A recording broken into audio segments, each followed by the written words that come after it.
Hello, my name is Amy Rennell and welcome to Teacher's Corner. Today I'm going to be talking a little bit about how you might use this module either in your classroom or to give students as a take-home exercise. So if I share my screen, hopefully you'll be able to see the module come up. Now this is the home page to the module and I won't go over this today. I'm going to skip straight to defining randomness. So this first tab is mostly for teachers. It is supposed to tell you a little bit more about why we might be interested in defining randomness and why it's a bit of a problem that it's not defined more consistently, particularly across different subjects.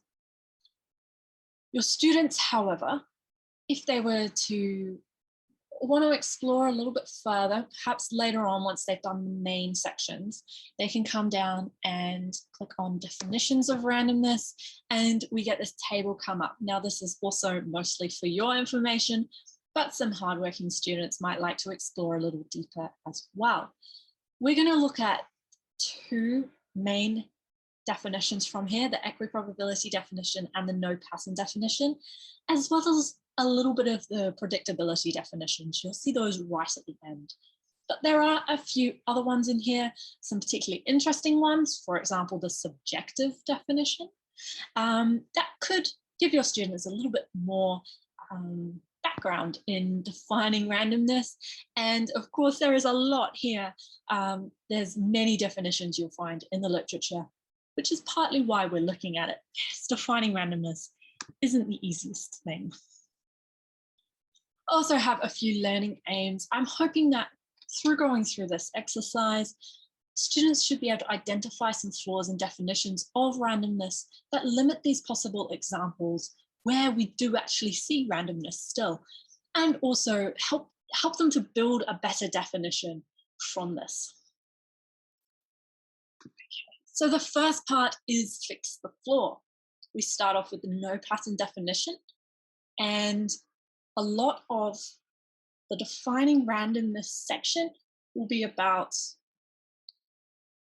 multi-choice questions layered with discussions. This is a very discussion-heavy section, and it is really beneficial for students to give these discussions a go. In particular, so for this first discussion, we're looking at the possible flaws that might exist with this definition. Some things might include how long the sequence needs to be. This definition doesn't say. What is a discernible pattern? How much of a pattern? What might a pattern look like? Does symmetry count as a pattern? Is THHT still patterned? Or are we talking about perfectly alternating? HTHT, for example. We then get a few more ideas about how we might identify some of these flaws. In particular, we've got two here, which are the correct answers, I suppose. We're looking at long-run sequences may still include subsections of patterns, and that is totally okay. But this definition kind of suggests you're not supposed to have any patterns at all. And of course, short sequences, they can be patterned. They are particularly less representative than long-run sequences. So if we hit next, we've got a bit of an explanation come up. Now, I should point out this might look a little bit different now, depending on when you're seeing this. Some updates may have occurred, but hopefully you've still got that same kind of explanation following it. So the main ideas in here is that if we're tossing a coin 5 times, getting HTHTH is not that unusual. But if we were to flip the coin 100 times and all of it was perfectly alternating, I might think that you're flipping the coin in a very specific way, I suppose. So this is based around the representativeness heuristic, and there is a little bit more talking about that later on. But for now, I want to skip to the next question, which is looking at how we might fix this definition. So we've got randomness is where a sequence lacks a discernible pattern. What do we need to add or change to make this definition better? So really trying to solidify where those flaws come in and try and improve the definition so that it's not quite so limiting in the examples that it applies to. So in this case, this would be the better definition to go for. We want to say that it's overall, so across the entire sequence. We're not looking at subsequences, we're looking at all of it, and in the long run. So we're needing a long sequence. So this highlights that short run sequences could be patterned and that long run sequences may have patterned subsequences. Of course, this isn't necessarily the best definition we could pick still. It's just an improvement on what we've already got. So that is some more information.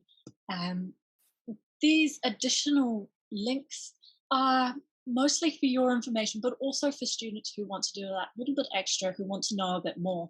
So for example, this one tells us a little bit more about the representativeness heuristic, the background of Tversky and Kannonen's research, and you've also got even further some information on base rate frequencies and sample size. These are two additional fallacies that can be connected to the representativeness heuristic that we don't explore directly in the learning module.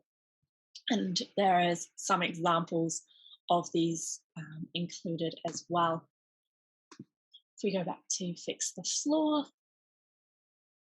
we also have this colloquial uses, and this is really trying to identify, and I would recommend even for most students that they consider how they use random in a colloquial sense.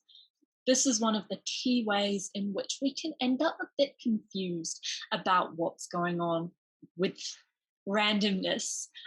So for example, this tweet here says, what's the most random fact you know? And I mean like random. And the trouble with this is she's not talking about randomness as a random process. She's not talking about coin flips and spinners or even natural randomness processes that we find, like earthquakes, for example. She's talking about your foot being the same length as your forearm, that stickers on fruit are made edible, just in case you eat them, that 1 billion seconds is 31 years. These are not random facts, they're unusual facts or interesting facts or things that are surprising. So this labeling of experiences as being random, but meaning it as being surprising, can end up causing some conflict with our statistical version of random. So we end up with random for every day and stats random. We don't really want that. Highlighting the differences between these would be really beneficial for clarifying that random in an everyday sense, where you're talking about something surprising, doesn't translate to statistics. In statistics, we're not looking for a surprising sequence. HTHTH is not that surprising, but it is still possible. So it is this kind of conflict that means that we have sort of a separation in our experiences. And we really want to make sure that this is quite clear for random being used in different situations. So if we head back, we then move on to the equiprobability definition, and this is slightly different to the previous one. We've got each observation being equally likely to be selected. Now, some students might have a bit of difficulty with this because a lot of the examples that you might look at in class probably are equal probabilities, right?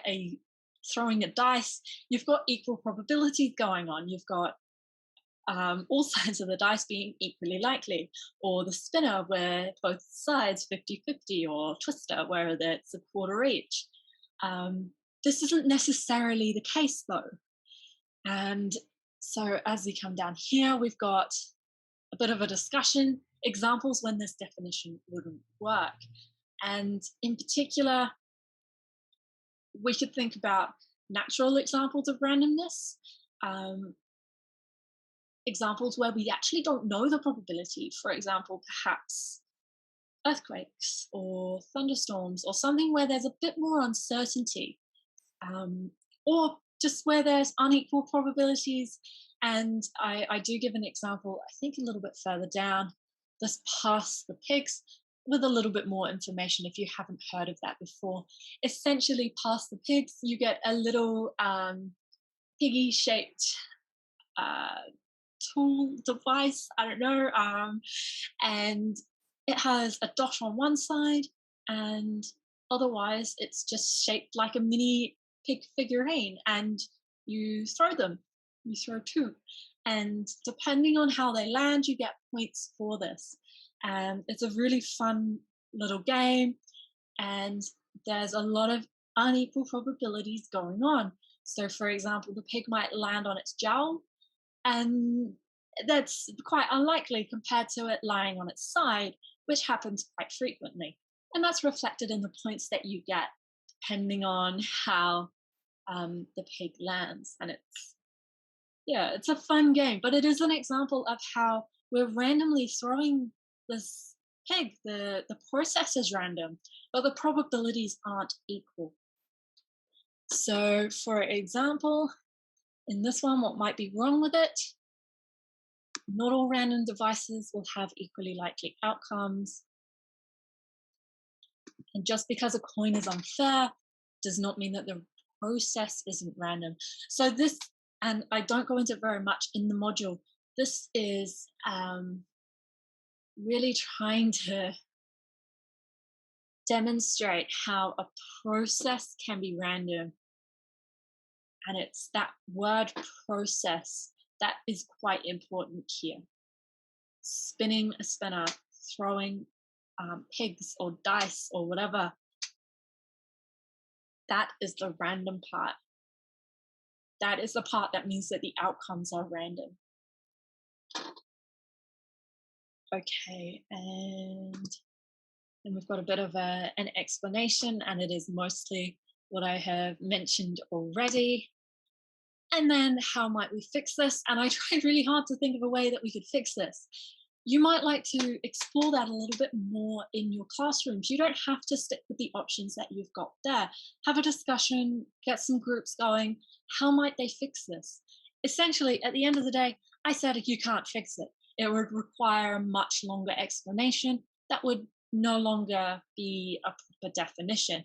Of course, that starts getting into how to write definitions, which we don't necessarily want to do.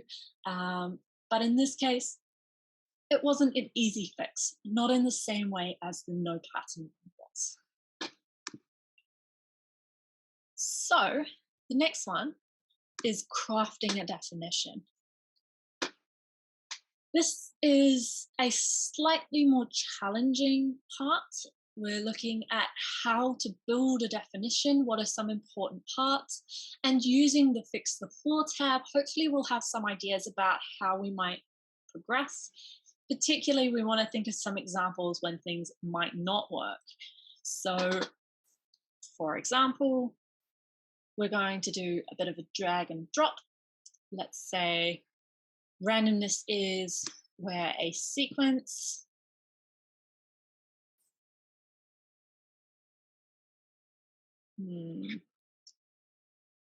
cannot be predicted. We'll keep it really simple. You could add some more things in. You could add as many as you like from here. Maybe we go cannot be predicted in the short run. Or maybe we put that one back and we go even though the probability of each observation is fixed. Yeah, there's a whole heap of different combinations that students could come up with. Then it would be awesome if students could write it up on the whiteboards, on pieces of paper, have a discussion about what different definitions students have come up with, which definitions groups think might be good, and try and come up with something that they like about it and something that could be improved. So for example, this one's very short. Randomness is where a sequence cannot be predicted. We could add a little bit more. So for example, even though the probability of each observation is fixed, um, maybe we go in the short run, even though the probability of each observation is fixed. And things that I might like there is that, in the long run, we can theoretically come up with probabilities, we can kind of predict the outcomes, but in the long run, so in the short run, it's obviously much harder. You can't really predict what the next outcome is going to be. Maybe that should be something that is there, and I might add that and come up with my own definition using this as a starting point. I then also have the definition that the mathematics and statistics curriculum have defined, and New Zealand is actually one of the few places with a definition included in our curriculum. It's amazing how few curricula actually include this definition.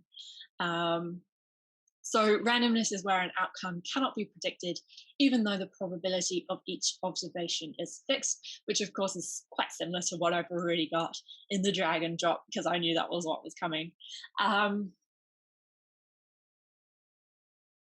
Yeah.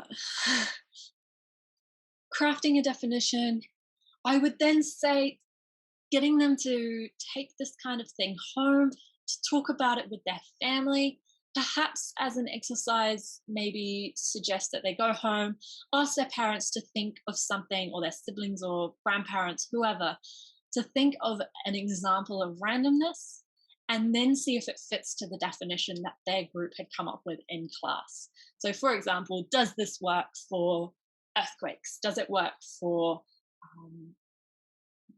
genetic mutations? Whatever it is that they are interested in. So I hope that gave you some ideas of how you might use the definition section of this. Of course, you can adapt it however you like. You might like to do some other stuff outside of this, particularly if you're looking at definitions rather than looking at just randomness. You might be keen on defining a few other things as well. But anyway, hopefully that works out nicely and you get some great discussions going on.